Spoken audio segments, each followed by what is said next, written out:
Panning and tilting. Don't do it unless you have a motivation for doing it.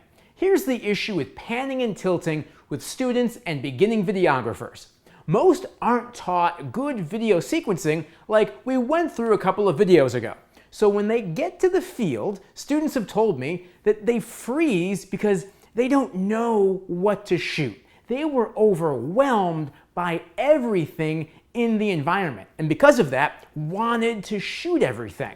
And panning and tilting is what they resorted to because they felt that they had to get everything. So in their mind, if they took their camera and just scanned horizontally, doing a pan, and of course doing the vertical tilting, that would be what they would do. That's understandable. 5-shot video sequencing will immediately solve this problem. And with that, you only pan or tilt if you're following action, or you're following a moment play out. It's great because the action or the moment is far better video than any simple 3 to 5 shot video sequence.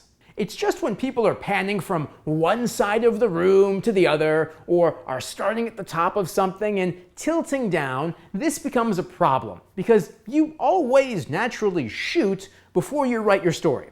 Therefore, you have no idea what your voice tracks are, let alone how long they're going to be.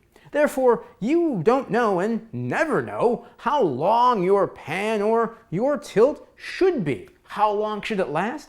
You'll never know. So the only way to edit a pan or a tilt into a piece is to dissolve it in or out, which for a pan or a tilt that's boring, isn't creative in any way, it's going to be seen as unprofessional.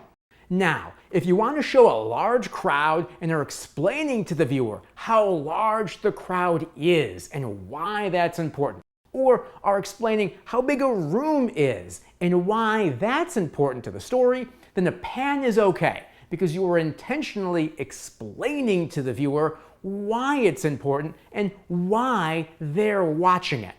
Other than that, it's a bad idea. Getting video through the 5-shot sequence process is always by far better.